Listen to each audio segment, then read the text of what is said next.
Hello everyone. आज के इस लेक्चर के अंदर हम लोग क्लास 12th का अपना फर्स्ट चैप्टर जो है जिसका नाम है इलेक्ट्रोस्टैटिक्स, इसकी शुरुआत करने जा रहे हैं। ठीक है, इलेक्ट्रोस्टैटिक्स क्लास 12th का और आपके पूरे 11th-12th का सबसे एक इम्पॉर्टेंट चैप्टर माना जाता है ना, क्योंकि इसमें से हर साल अगर आप देखो तो हर साल इंजीनियरिंग एंट्रेंस एग्जाम्स में सवाल आते जाते रहते हैं ना, हर साल मोस्टली इससे सवाल आते ही है। ठीक है, तो काफ़ी इंपॉर्टेंट चैप्टर है क्लास 12th के पर्सपेक्टिव से, और काफ़ी बड़ा भी चैप्टर है ना, और मतलब काफ़ी इंटरेस्टिंग भी अगर आप ढंग से पढ़ोगे तो, है ना। तो बहुत ही बढ़िया है। तो बिना कोई टाइम वेस्ट किए हम लोग आज के इस लेक्चर को शुरू करते हैं। सबसे पहले हम लोग जानते हैं कि what is mean by electrostatics. Electrostatics का क्या मतलब होता है भाई?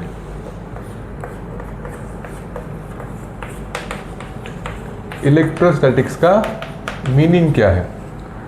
तो इलेक्ट्रोस्टैटिक्स है ना, दो वर्ड से मिलके बना है। अगर आप देखोगे ना तो एक तो है इलेक्ट्रो और दूसरा है स्टैटिक्स। ठीक है, इलेक्ट्रो का मतलब होता है चार्ज। इलेक्ट्रो का मतलब क्या होता है? चार्ज। और स्टैटिक्स का मतलब होता है एट रेस्ट। तो इसका मतलब है कि जो रेस्ट पे चार्ज है अपना, उसकी हम लोग इसमें स्टडी करने वाले, या फिर चार्जेस के बारे में हम लोग पढ़ने वाले हैं। चार्ज एट रेस्ट इसका मतलब होता है। तो इस पूरे चैप्टर में हम लोग यही सब देखने वाले हैं। ठीक है, इलेक्ट्रोस्टैटिक्स में। ठीक है, चार्ज आपको पता होगा, चार्ज आपको पता होगा। अगर नहीं पता है तो मान लीजिए मेरे पास कोई एक एटम है, और अगर मान लीजिए कि ये न्यूट्रल एटम है ना, न्यूट्रल एटम है ये, तो इस पर जो चार्ज होता है नेट चार्ज, जिसको हम लोग क्यू नेट बोलते हैं। अगर न्यूट्रल एटम है तो क्यू नेट 0 होगा, है ना। ये तो आप जानते हैं, ये कोई बेसिक बात है थोड़ी बहुत। ठीक है, और अगर चार्ज के बारे में थोड़ी हम लोग बेसिक जानकारी ले तो चार्ज की जो इक्वेशन होती है वो कुछ इस तरीके से होती है। Q is equal to plus minus NE, ये चार्ज की इक्वेशन होती है। ठीक है, जहाँ पे N is a set of whole numbers. N क्या होता है? होल नंबर का सेट होता है। ठीक है, तो इससे हमको ये पता चलता है कि चार्ज इज ऑलवेज क्वांटाइज। ठीक है, चार्ज हमेशा क्वांटाइज होता है E के रिस्पेक्ट में। अगर हम लोग यहाँ पे देखें, अगर हम लोग N जो है वो सेट ऑफ होल नंबर्स है, तो अगर मैं N की जगह पे 1 डालूँ, 2 डालूँ, 3 डालूँ, तो आप लोग यहाँ पे देखोगे कि Q is equal to 1E, 2E, 3E आएगा, है ना। तो इसका मतलब क्या है? चार्ज E के रिस्पेक्ट में क्वांटाइज्ड है। ऐसा कभी नहीं आएगा कि 2.5E, वैसा मतलब वो होता है लेकिन वो अलग चीज़ है ना। 2.5E, 3.2E, ऐसा मतलब है ना, वो ऐसा आता नहीं है। चार्ज हमेशा क्वांटाइज्ड होता है।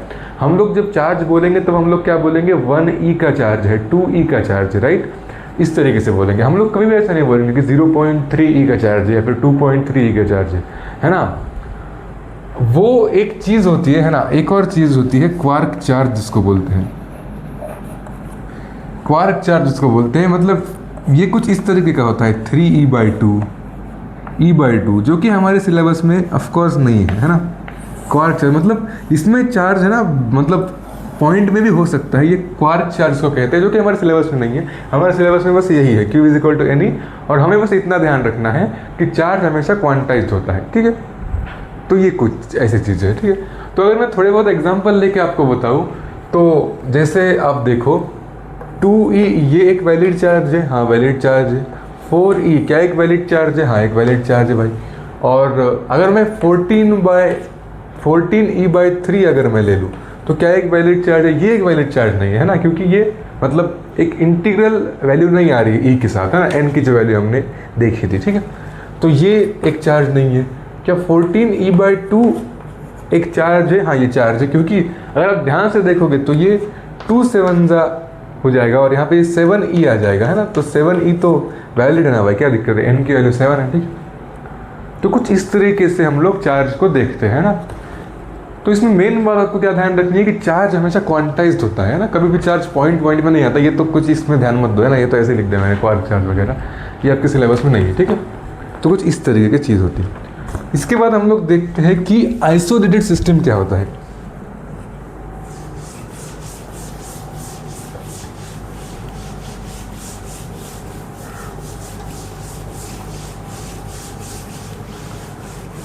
इसके बाद हम लोग देखते हैं व्हाट इज आइसोलेटेड सिस्टम। ठीक है,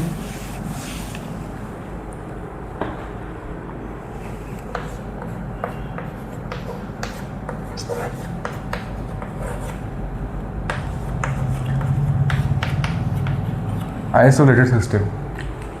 तो आइसोलेटेड सिस्टम कुछ इस तरीके की होती है, ठीक है ना। मान लीजिए मेरे पास कोई एक ऐसी सिस्टम है जो कि ऑब्वियसली आइसोलेटेड है और इसमें कुछ कुछ चार्ज प्रेजेंट है। मान लीजिए कुछ मेरे पास एक चार्ज है -2e -4e, है ना, -7e +10e, ठीक है, +4e। तो ये मेरे पास एक कुछ चार्जेस है और ये जो सिस्टम है पूरी, इसको हम लोग क्या बोलते हैं, आइसोलेटेड सिस्टम बोलते हैं। तो मैं बताना ये चाहता हूँ कि हमेशा ये जो आइसोलेटेड सिस्टम है इसमें हमेशा जो नेट चार्ज होगा ऑफ द सिस्टम ये हमेशा कांस्टेंट रहेगा, ठीक है। Net charge of the system constant रहेगा। अगर कोई सिस्टम आइसोलेटेड है तो उसका नेट चार्ज हमेशा कांस्टेंट रहेगा। जैसे कि इसका नेट चार्ज कितना है अगर हम लोग देखें तो इसका नेट चार्ज कितना है, -4e -2e -6e हो गया, ये -13e और ये +14e, तो +1e का यहाँ पे चार्ज है ना। इसका नेट चार्ज कितना है पूरे सिस्टम का, Q net is equal to +E, right. तो इस सिस्टम का अगर ये आइसोलेटेड सिस्टम है तो इसका जो नेट चार्ज होगा वो हमेशा कांस्टेंट होगा। इंडिविजुअल चार्जेस में चेंज, जो अंदर वाले चार्जेस है, जैसे कि यहाँ +4e है -2e है, तो अंदर वाले चार्जेस चेंज हो सकते हैं, लेकिन जो ओवरऑल सिस्टम का चार्ज होगा जिसको हम लोग Q net of the system बोलते हैं वो हमेशा एक कांस्टेंट वैल्यू होगी, दैट इज E, ठीक है ना। इस केस में E है वो, ठीक है। तो ये बस इतना ही है आइसोलेटेड सिस्टम के बारे में, ठीक है। तो और अगर मैं आपको एक चीज़ बताऊँ तो इस दुनिया में, इस पूरे वर्ल्ड में only 3 type of fundamental forces exist, ठीक है। इस पूरी दुनिया में सिर्फ 3 तरह के फंडामेंटल फोर्सेस एग्जिस्ट करते हैं। पहला फोर्स जो है जिसको हम लोग ग्रेविटेशन फोर्स बोलते हैं, जो कि मास इंटरेक्शन के कारण लगता है, ठीक है। मास इंटरेक्शन के कारण जो फोर्स लगता है उसको हम लोग क्या बोलते हैं, ग्रेविटेशन बोलते हैं, ठीक है। ये तो आपने पढ़ा होगा भाई, ठीक है। दूसरा जो फोर्स है वो चार्ज इंटरेक्शन के कारण लगता है, जो कि हम इस चैप्टर में पढ़ेंगे, है ना। चार्ज इंटरेक्शन से जो फोर्स लगता है इसको हम लोग बोलते हैं इलेक्ट्रोस्टैटिक फोर्स,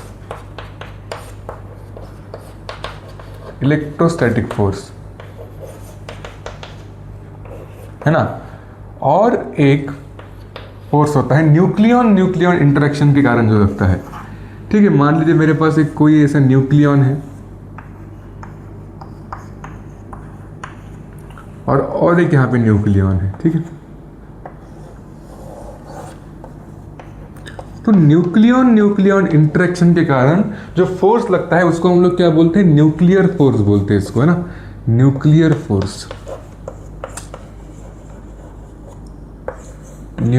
फोर्स इसको हम लोग बोलते हैं, ठीक है। तो ये 3 फंडामेंटल फोर्सेस इस दुनिया में एग्जिस्ट करते हैं, इसके अलावा कोई फंडामेंटल फोर्स एग्जिस्ट नहीं करता, ठीक है।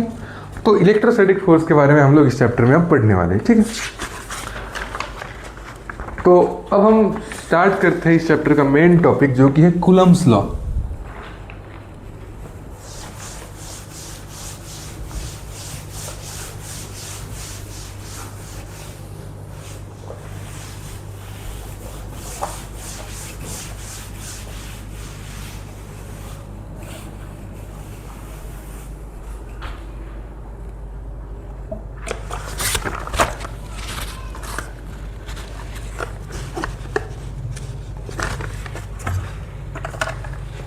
तो हम लोग अभी स्टार्ट करते हैं कूलम्ब्स लॉ, ठीक है ना। कूलम्ब्स लॉ,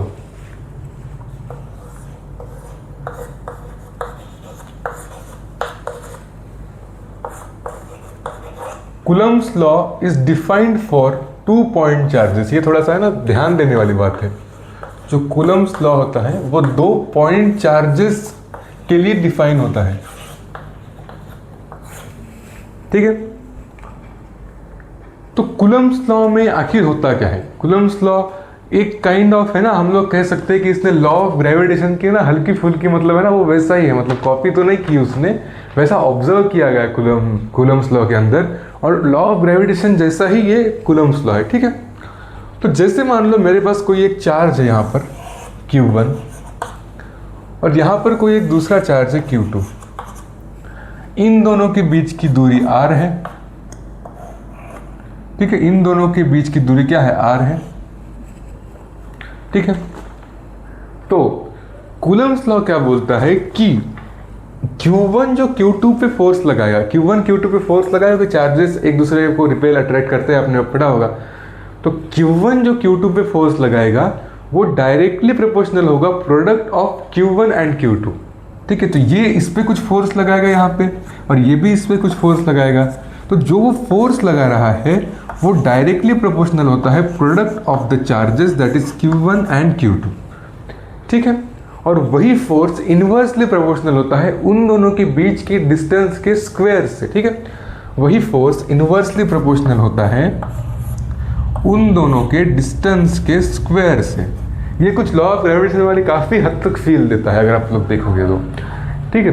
तो इन दोनों को अगर मैं, है ना, एक इकट्ठा करके लिखूँ और ये प्रोपोर्शनलिटी का साइन हटा दूँ तो हमें एक लॉ मिलता है या फिर एक इक्वेशन मिलती है that is F is equal to K Q1 Q2 divided by R square.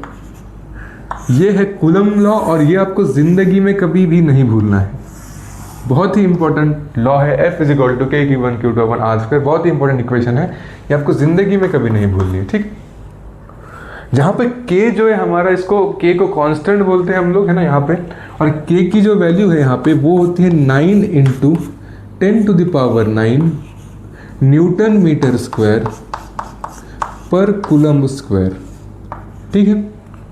और K को हम लोग कुछ इस तरीके से भी लिख सकते हैं, K को हम लोग लिख सकते हैं 1/4πε0, ठीक है।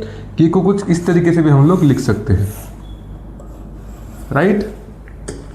जो एप्सिलॉन नॉट है इसको हम लोग बोलते हैं, जो एप्सिलॉन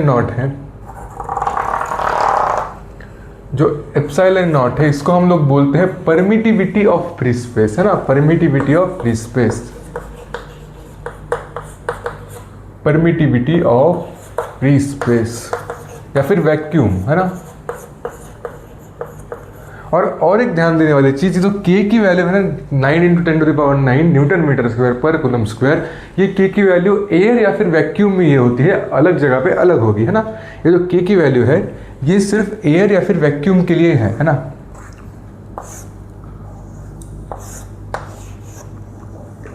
तो इसको हम लोग बोल सकते हैं कि इन एयर और वैक्यूम,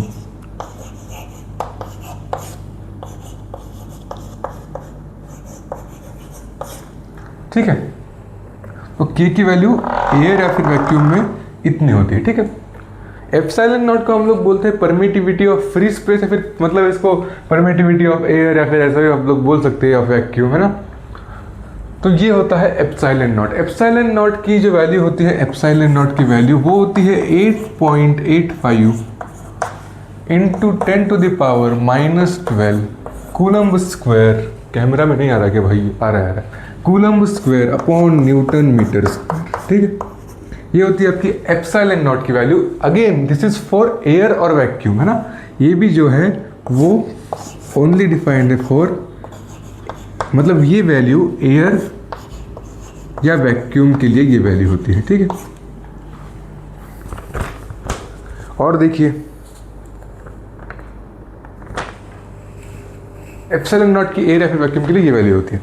तो एप्सिलॉन नॉट की एयर या वैक्यूम के लिए ये वैल्यू होती है, लेकिन अलग मीडियम के लिए क्या वैल्यू होती है वो हम लोग देखते हैं। तो यहाँ पे तो भाई पूरा ही भर गया, आप कहाँ बताओ, मैं इस साइड में थोड़ा सा बदल,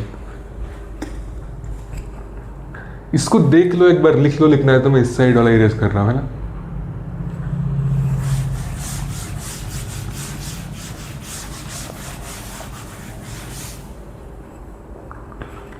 देखिए तो एप्सिलॉन नॉट की वैल्यू एयर या वैक्यूम के लिए ये होती है, एंड फॉर अदर मीडियम के लिए epsilon is equal to relative permittivity into epsilon naught, ये वैल्यू होती है अलग किसी मीडियम के लिए। तो इसको हम लोग फाइंड आउट कैसे करेंगे, इसको बोलते हैं रिलेटिव परमिटिविटी या फिर परमिटिविटी इन मीडियम, या रिलेटिव परमिटिविटी नहीं, इसको हम लोग बोलते हैं परमिटिविटी, जिस मीडियम की परमिटिविटी हमें चाहिए, परमिटिविटी ऑफ मीडियम। ये जो है इसको हम लोग बोलते हैं relative permittivity. Relative permittivity.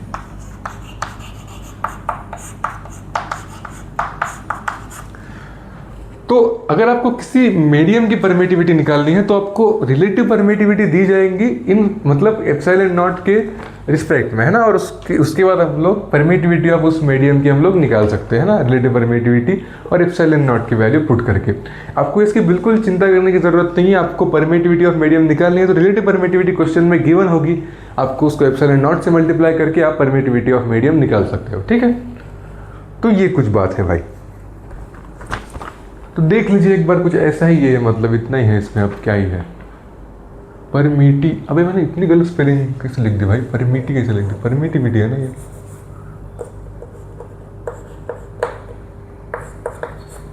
Permittivity of free space, हाँ देख लीजिए। तो नेक्स्ट हम लोग देखते हैं, अब तो इसमें इतना ही है, हम लोग थोड़ा सा आगे बढ़ते हैं। अभी एक क्वेश्चन है, मतलब क्वेश्चन तो क्या ही है, पर है मतलब अब क्या।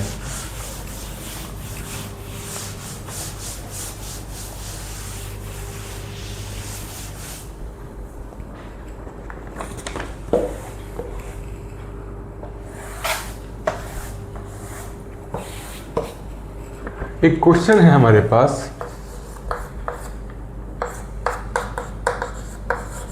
फाइंड डायमेंशंस ऑफ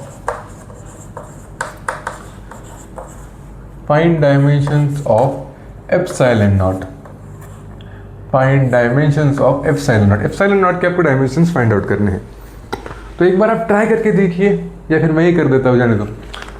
तो एप्सिलॉन नॉट के डायमेंशन हम कैसे निकालेंगे। एप्सिलॉन नॉट किस फॉर्मूले में आता है, हमने अभी जस्ट पढ़ा था। हमने एक अभी फॉर्मूला पढ़ा था कुलम्स लॉ का, F इज इक्वल टू के Q1 Q2 divided by are square.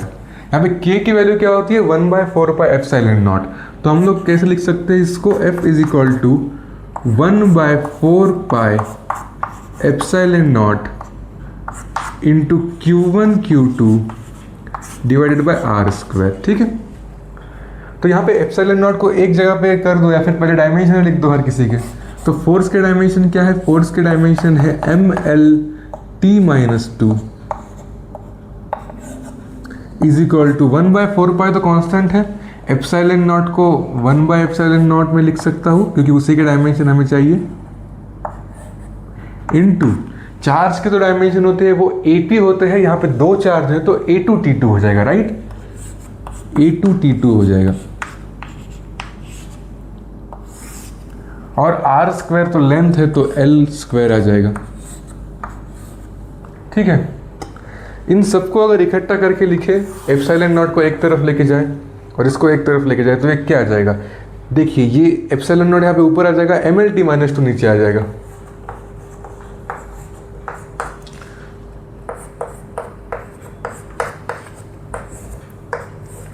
A2T2 upon L2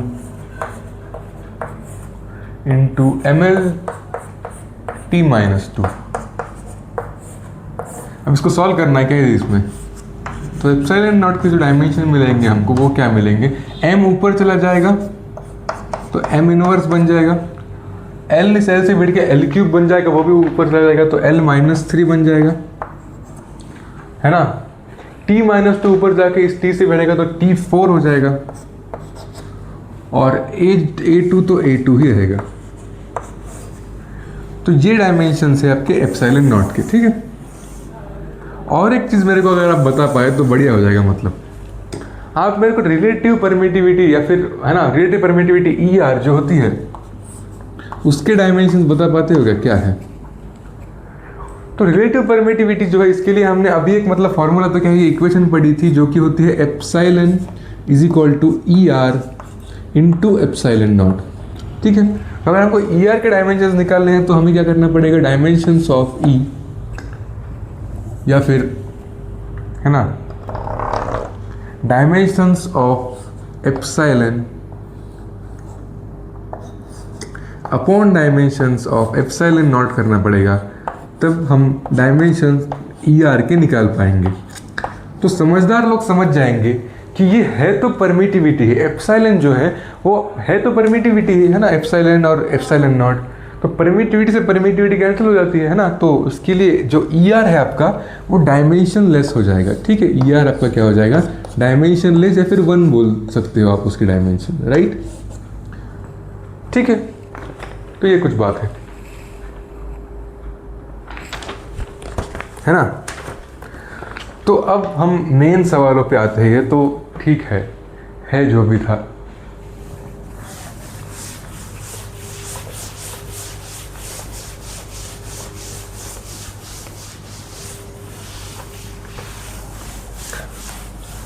अब हम लोग मेन सवालों पे फोकस करते हैं अपने कूलम्ब्स लॉ वाले पे। ठीक है, तो देखिए, मान लीजिए मेरे पास कोई एक चार्ज है, क्वेश्चन है, मान लीजिए मेरे पास कोई एक चार्ज है Q2 चार्ज, और कोई और चार्ज है Q1। ठीक है, और इसके अंदर मेरे को F की वैल्यू निकालनी है ना, फोर्स ऑफ अट्रैक्शन या फिर रिपल्शन जो भी है बिटवीन दिस टू चार्जेस मेरे को निकालना है। तो कैसे निकालेंगे, देखिए आप एक बार ट्राई कीजिए इस क्वेश्चन को। तो सीधा सीधा हमारे दिमाग में पहली आइडिया क्या स्ट्राइक होती है कि हमें देखो F इज इक्वल टू के Q1 Q2 में हमें Q1 और Q2 तो मिल चुके हैं, Q1 Q2 तो है ना, मतलब वही है ना, हमें बस R नहीं पता है ना, R जो दोनों के बीच की दूरी है वो हमें नहीं पता, और दोनों के बीच की दूरी लेंगे भी कहाँ, Q2 इतना ऐसे फैला हुआ है, हम यहाँ से लेंगे या फिर वहाँ से लेंगे या फिर कहाँ से लेंगे। तो एक सेंटर ऑफ मास नाम का कंसेप्ट है, वो लगा लेंगे हम लोग, और इस Q2 का सेंटर ऑफ मास कहीं पे यहाँ पे आ जाएगा, और इन दोनों के बीच की जो दूरी है इसको हम लोग क्या बोल लेंगे, इसको हम लोग बोल सकते हैं R सेंटर ऑफ मास, है ना, distance between the centre of mass of this two bodies या फिर जो भी है चार्जेस।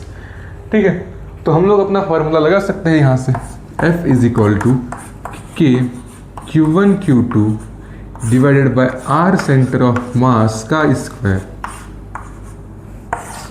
ठीक है,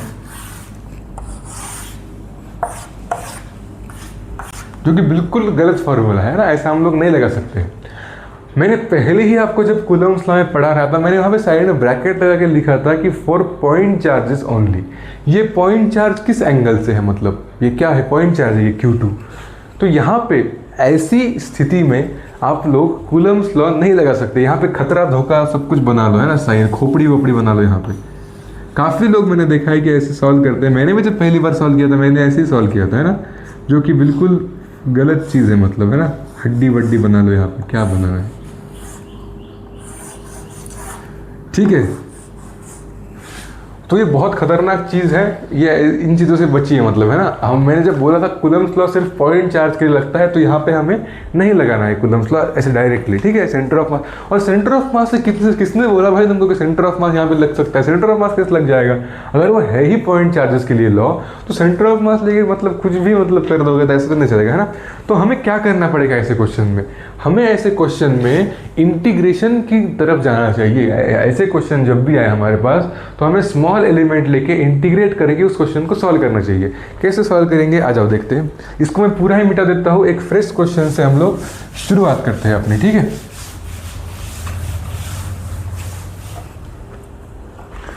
तो जैसे कि मान लो मेरे पास है ना, एक थोड़े आसान डायग्राम हो इसलिए मैंने नया क्वेश्चन लिया है।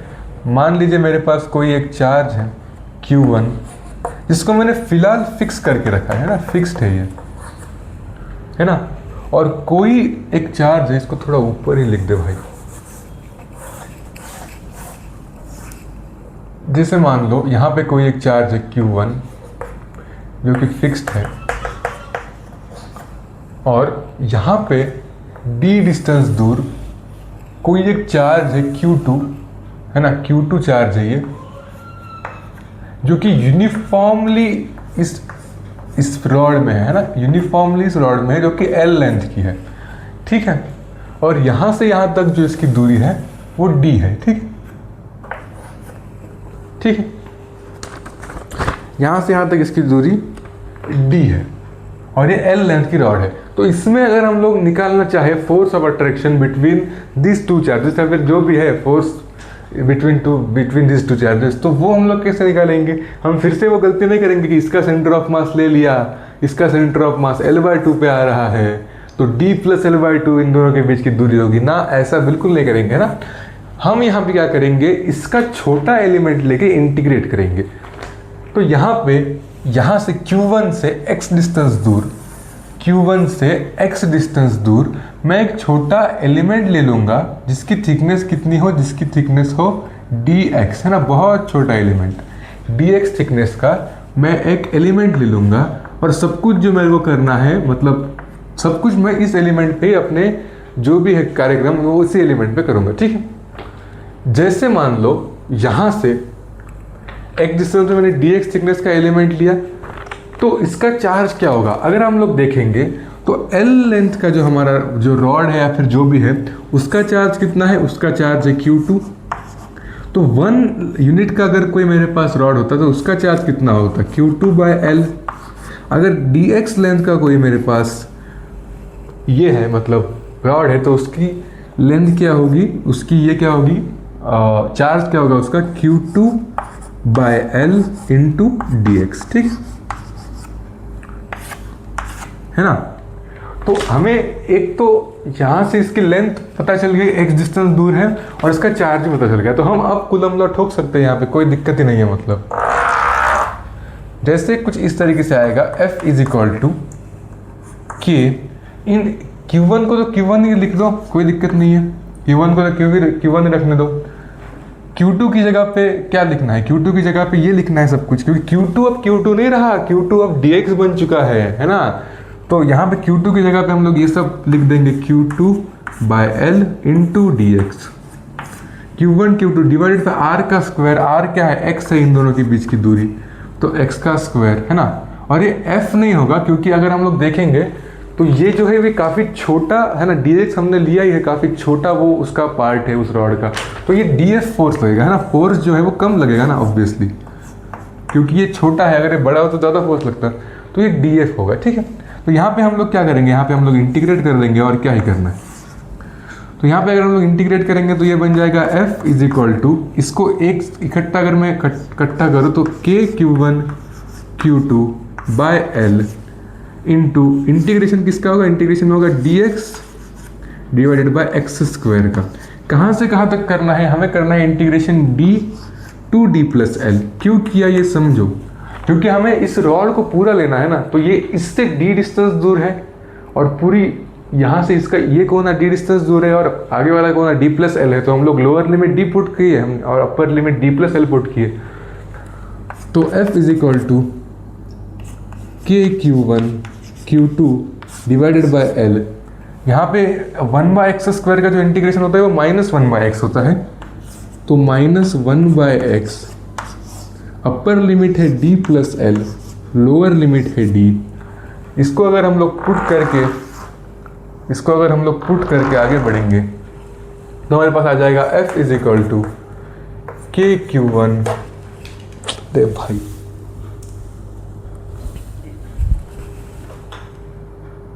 F = K Q1 Q2 divided bye L।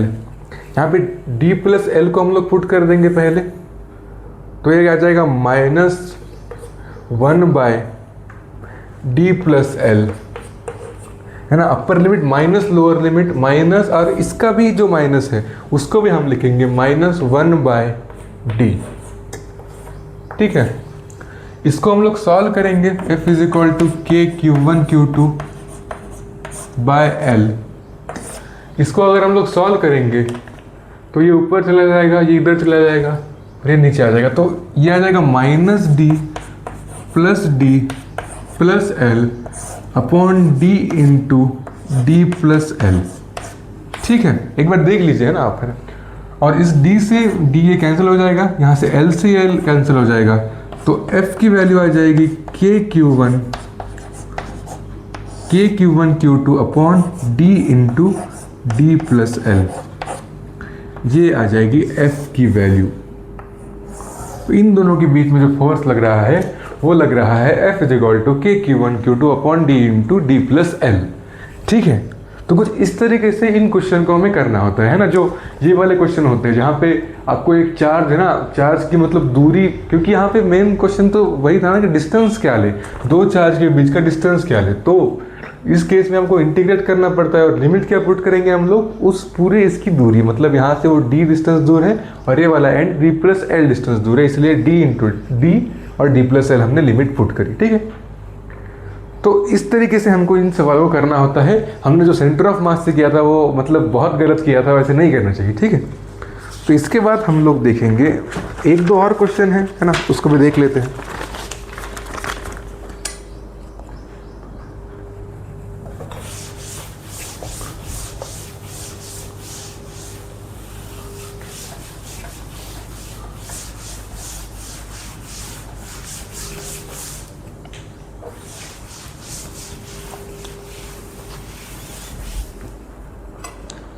देखिए,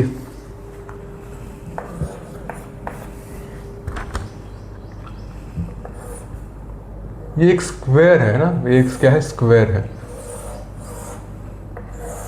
स्क्वायर के चारों एंड पर मैंने प्लस क्यू चार्ज लगा दिया है ना, प्लस क्यू चार्ज लगा दिया है। ठीक है,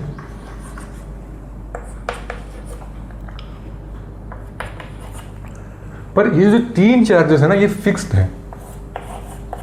जो तीन चार्जेस आपको दिख रहे हैं ये फिक्स्ड है।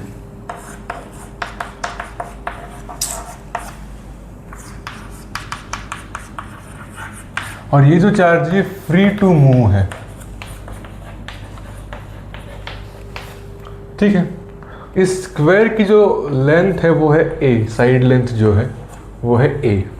ठीक है, और इसका मास मान लीजिए कि m है फिलहाल के लिए, है ना, जो चार्ज है q, इसका मास क्या मान लीजिए आप कि ये m है। ठीक है, तो हमें इस क्वेश्चन में क्या बोला गया है, हमें बोला गया है find acceleration, find acceleration, find acceleration of charge at this instant. इस इंस्टेंट पे हमें चार्ज का, ये जो क्यू चार्ज है फ्री टू मूव है, इसका एक्सेलरेशन बताना है। ये सब कुछ सेम ही दिख रहा है भाई, रुक जा, ये ए सब कुछ सेम ही नहीं दिख रहा क्या? इसको थोड़ा ढंग से लिख लो, या फिर इसको कुछ और मान लोगे क्या? जाने दो, ढंग से ही लिख लो। ये ए है, ये क्यू है, ये देख लेना भाई, इसमें कंफ्यूज मत होना। ठीक है, तो तीनों चार्जेस फिक्स्ड है और एक वो वाला चार्ज बस फ्री टू मूव है, और हमें एक्सेलरेशन इस इंस्टेंट पे बताना है, उसका मास m है। एक बार ट्राई कीजिए, देखिए कैसे करेंगे। मान लीजिए वो जो चार्ज है प्लस क्यू, उसको मैं यहाँ पे उसकी एफबीडी बनाऊंगा, है ना, उसकी एफबीडी बनाऊंगा, फ्री बॉडी डायग्राम। तो ये प्लस क्यू जो हमारा फ्री टू मूव वाला चार्ज है ना, फ्री टू मूव वाला चार्ज है, ये उसकी एफबीडी है ना। तो अगर हम लोग देखेंगे तो इस प्लस क्यू पे ये प्लस क्यू फोर्स लगाएगा इस डायरेक्शन में, समझते हो ना, कूलम्ब्स लॉ हमने अभी पढ़ा है कि इस चार्ज को ये चार्ज रिपेल करेगा इस डायरेक्शन में। ठीक है, ये भी इसको ऊपर की डायरेक्शन में रिपेल करेगा, राइट, और ये भी इसको इस डायरेक्शन में रिपेल करेगा। तो तीनों फोर्सेस लिख डालो और क्या ही है। तो इस डायरेक्शन में कितना फोर्स लगेगा, इस डायरेक्शन में फोर्स लगेगा F, जो लगेगा वो लगेगा Q divided by a square. Q ना लिखते हुए Q स्क्वायर लिख रहा हूँ मैं, डिवाइडेड बाय a स्क्वायर। ठीक है, ऊपर वाले डायरेक्शन में भी ये जो अपना Q है वो फोर्स लगाएगा, तो ऊपर कितना फोर्स लगेगा, सेम इतना ही फोर्स लगेगा Q square divided bye a square.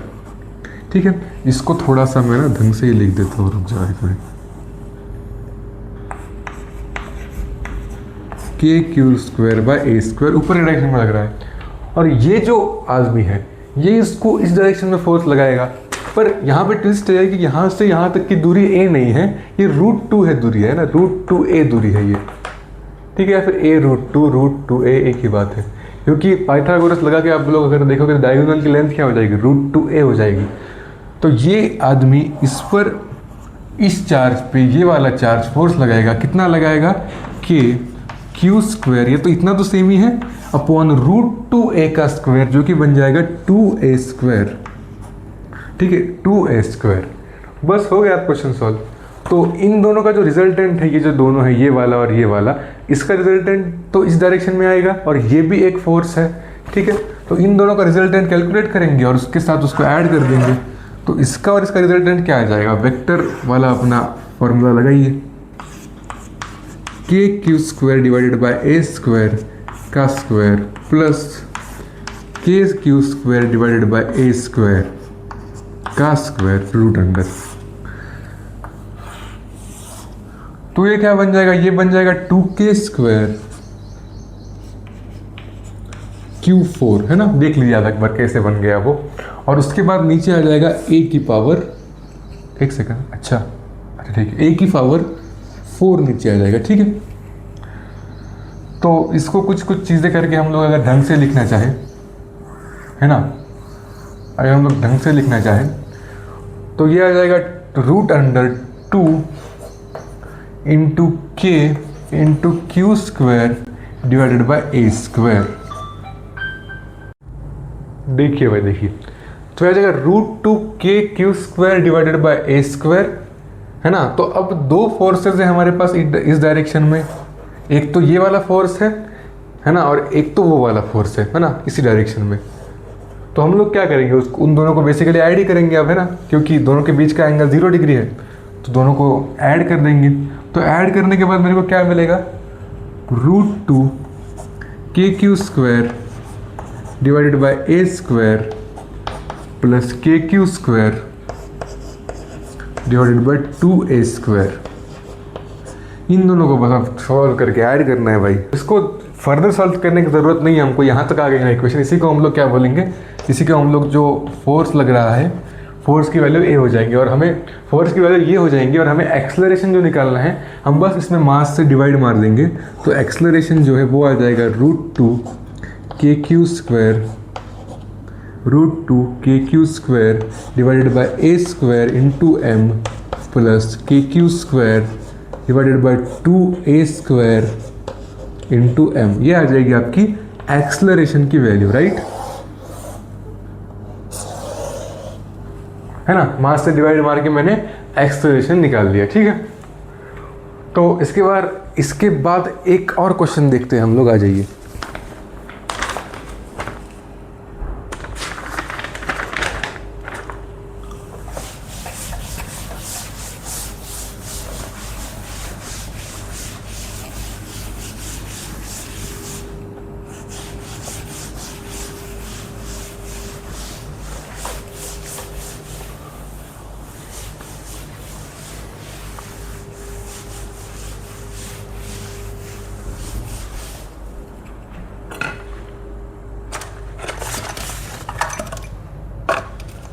देखिए, इसके बाद अगला वाला क्वेश्चन हमारे पास है। मान लीजिए मेरे पास एक कौन सा वाला ट्रायंगल है, ये वाला इक्विलैटरल ट्रायंगल है, यहाँ पे अगेन क्यू चार्ज रखा हुआ है, यहाँ पे भी क्यू चार्ज है, यहाँ पे भी क्यू चार्ज है। ये दोनों चार्ज फिक्स्ड है, ये भी चार्ज फिक्स्ड है, और ये वाला चार्ज फ्री टू मूव है। ठीक है, इसकी लेंथ a है, साइड लेंथ, ठीक है।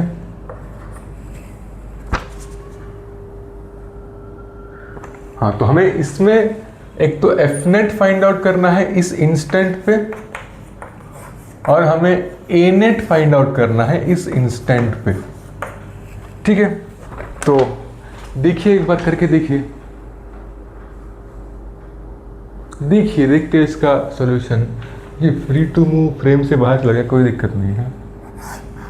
देखते इसका सॉल्यूशन। देखिए, ये जो क्यू चार्ज है जो कि फ्री टू मूव है, इस पर ये वाला चार्ज और ये वाला चार्ज फोर्स लगा रहा होगा। ये दोनों आपस में भी फोर्स लगा रहे होंगे, लेकिन उससे क्या मतलब है हमको तो इससे मतलब है ना। इसका हमें मेन एफ नेट इसका पूछा है भाई हमको, और ए नेट भी इसका पूछा है, तो हमको इससे मतलब है। तो हम उसकी फ्री बॉडी डायग्राम बनाएंगे।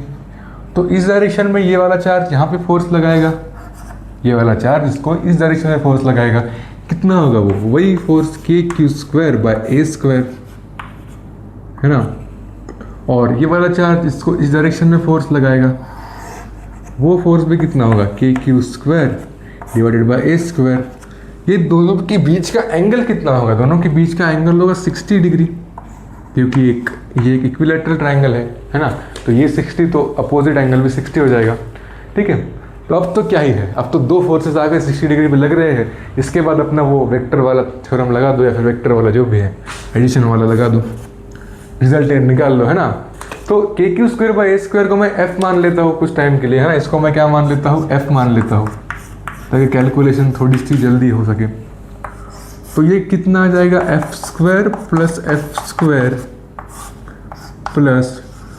f² cos 60 degree, right. cos 60 degree की वैल्यू 1/2 होती है, 1/2 से 2 कट जाएगा, f² 2f² और ये 3f² बन जाएगा। तो √3f आपका फाइनल, मतलब इसका जो रिजल्टेंट है वो आ जाएगा। तो f की वैल्यू यहाँ पे पुट कर देंगे हम लोग, f की वैल्यू यहाँ पे पुट कर देंगे। तो √3 इंटू f को क्या माना था हमने? k⁴/a²। तो ये आ गया भाई आपका आंसर। अब क्या ही करोगे इसमें? तो ये आपका क्या आ गया? ये आपका नेट फोर्स आ गया। और नेट एक्सेलरेशन फाइंड आउट करना है तो बस मास से डिवाइड मार दे भाई। √3 into k⁴ divided by a² into m is equal to a net आ जाएगा, इसका एक्सेलरेशन नेट। ठीक है, तो बहुत आसान है, इसमें तो कोई बड़ी बात नहीं है भाई, है ना। ठीक है, एक लास्ट क्वेश्चन देखते हैं भाई आज के लिए, है ना। एक लास्ट क्वेश्चन, आ जाओ।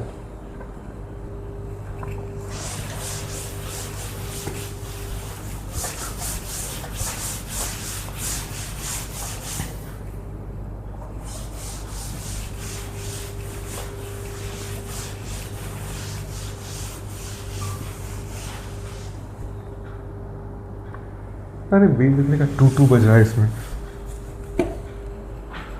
आ जाओ। तो हमारे पास एक हेक्सागन है भाई, हेक्सागन। थोड़ा सा और फैलाता हूँ इसको मुझे।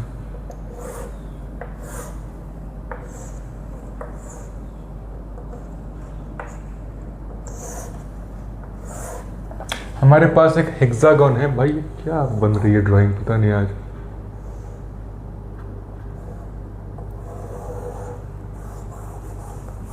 अरे यार क्या है, हट। हाँ देखिए, हमारे पास एक हेक्सागन है, मतलब अब लग रहा नहीं लग रहा मान लो इसको हेक्सागन, है ना। जिसकी जो साइड लेंथ है वो a है ना, a है। और इस पर इसके जो वर्टाइसेस होते हैं उसके ऊपर हमने चार्ज रख दिया Q1 Q2 Q3। अब यार इसको मैं a नहीं मानता हूँ, ये बहुत कंफ्यूज कर रहा है, रुक जाओ। इसको कुछ L मान लो, इसको L मान लो।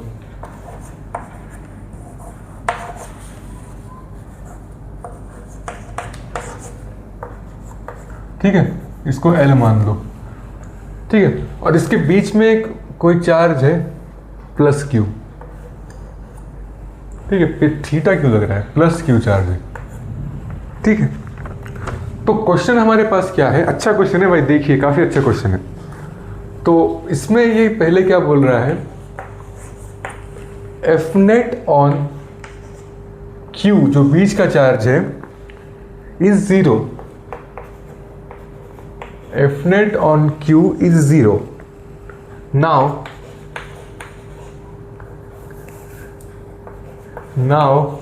Q phi u is removed. Now Q phi u is removed. Then find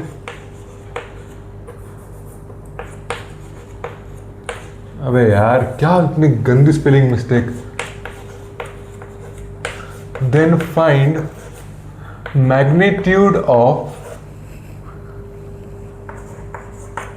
F net on Q charge। तो एक बार आप ट्राई कीजिए, बहुत ही बढ़िया क्वेश्चन है यार, ट्राई करके देखिए, उसके बाद मैं तो सॉल्व करूंगा ही, ठीक है।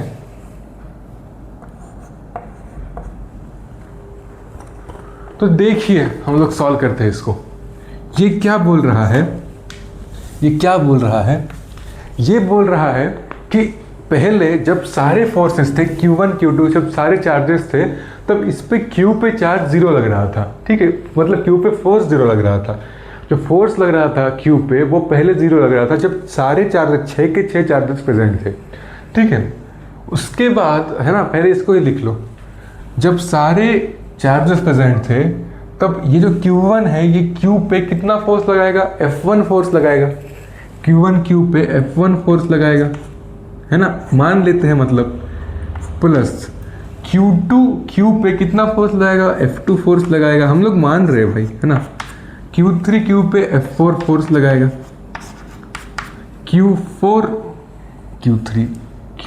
Q पे कितना फोर्स लगाएगा, F4। Q5 जो है वो Q पे कितना फोर्स लगाएगा, F5। एंड जो Q6 है वो Q पे कितना फोर्स लगाएगा, F6। इन सब का रिजल्टेंट जो कि Fnet हमें बोला वो क्या था, पहले वो 0 था, है ना। वेक्टर लिखे हैं मैंने ऑलरेडी है, तो इसका रिजल्टेंट मैं ऐसे डायरेक्टली 0 लिख सकता हूँ, है ना। एंगल वैंगल की इतनी टेंशन लेने की जरूरत नहीं है, ठीक है। तो इसका जो रिजल्टेंट था वो पहले 0 था। अब ये क्या बोल रहे हैं सेकेंड कंडीशन में कि हमने अब क्या कर दिया, F5 को रिमूव कर दिया, F5 को रिमूव कर दिया। तो सेकेंड कंडीशन में ये क्या बोल रहे हैं कि हमारे पास अब क्या फोर्स लगेगा, F1 plus F2 plus F3 plus F4 plus F6, ये हमारा फोर्स लगेगा और इसकी वैल्यू हमें पता करनी, क्योंकि F5 को तो रिमूव कर दिया आपने। तो देखिए ना, पहली इक्वेशन से, जो पहली हमारे पास इक्वेशन हमने लिखी, इससे क्या मैं ऐसा लिख सकता हूँ क्या कुछ, F1 plus F2 plus F3 plus F4 plus F6 is equal to minus times F5। क्या ये लिख सकता है क्या, देखो एक बार, इसको मैंने बस उधर ले गया मैं F5 को, क्या मैं ये लिख सकता हूँ क्या, तो बस वही तो करना है। इस इक्वेशन की जो वैल्यू है F1 F2 F3 F4 F6 का जो सम है वही तो हमें पूछा है, देखिए वही तो हमें पूछा है सेकंड कंडीशन में कि F5 को रिमूव कर दिया हमने, तो ये इतने फोर्स लगेंगे। इसकी वैल्यू किसके बराबर है, इसकी वैल्यू तो माइनस F5 के बराबर है, माइनस F5, ठीक है। इसका मैग्नीट्यूड पूछा है हमें, इसका मैग्नीट्यूड पूछा है, तो मैग्नीट्यूड क्या आ जाएगा, इसका मैग्नीट्यूड मॉड लगा दे भाई, F5 ही आ जाएगा आंसर। तो इतना आसान क्वेश्चन था ये, देखिए आप, इसमें कुछ दिमाग नहीं लगाना था, जो जो लिखा है वो पहले बस हमको सॉल्व करना था। तो बेसिकली इसका Fnet का जो मॉड है, इसको हम लोग Fnet बोलेंगे, क्योंकि F5 निकालने के बाद, Q5 निकालने के बाद यही तो Fnet है। तो Fnet इज इक्वल टू क्या आ जाएगा, F माइनस F5 का मॉड, है ना, माइनस F5 का मॉड, जो कि कितना आ जाएगा, जो कि आ जाएगा F5, ठीक है। तो ये जो क्वेश्चन मैंने भी जब पहली बार, मतलब जब मैंने भी सॉल्व किया था, तब मेरे को भी मैंने बहुत अलग अप्रोच लगाई थी कि मैंने पहले इंडिविजुअल फोर्सेस को मतलब काट छाट लिया, मतलब एक फोर्स दूसरे पर कितना चार्ज लगा रहा है, अगर ये जाएगा तो ये इस पर कितना लगाएगा, वो इस पर कितना लगाएगा, वो बहुत झमेला, मतलब हर कोई करता है, लेकिन बहुत ही स्ट्रेट फॉरवर्ड क्वेश्चन है। अब F5 की वैल्यू निकालनी है, तो F5 की वैल्यू तो क्या ही है, F5 की वैल्यू निकाल लो भाई। इन दोनों के बीच में फोर्स कितना है, इन दोनों के बीच की जो दूरी होती है वो L होती है, जो साइड लेंथ है वही हेक्सागोन में, मतलब वो सेंटर पॉइंट से उस पॉइंट तक की दूरी होती है, तो ये L हो जाएगी, क्योंकि हेक्सागोन में ऐसा होता है भाई, है ना। तो अब क्या ही है, F is equal to K Q5 की F5 बचा है, F5 कौन लगा रहा था, Q5 into Q divided by L square, ये आपका आ गया आंसर। इतना आसान क्वेश्चन था ये, देखिए आप, ठीक है। तो बस यही था आज के इस लेक्चर में, हमने काफ़ी सारी चीज़ें कवर कर ली इसमें, बेसिकली है ना, काफ़ी अच्छे क्वेश्चन किए, और बेसिक जो इंट्रोडक्शन चाहिए होता है इलेक्ट्रोस्टैटिक के फर्स्ट लेक्चर में, वो हम लोग को वहाँ तक पहुँच गए, ठीक है। तो मैं मिलूँगा आपसे अगली वीडियो में, तब तक के लिए बाय बाय।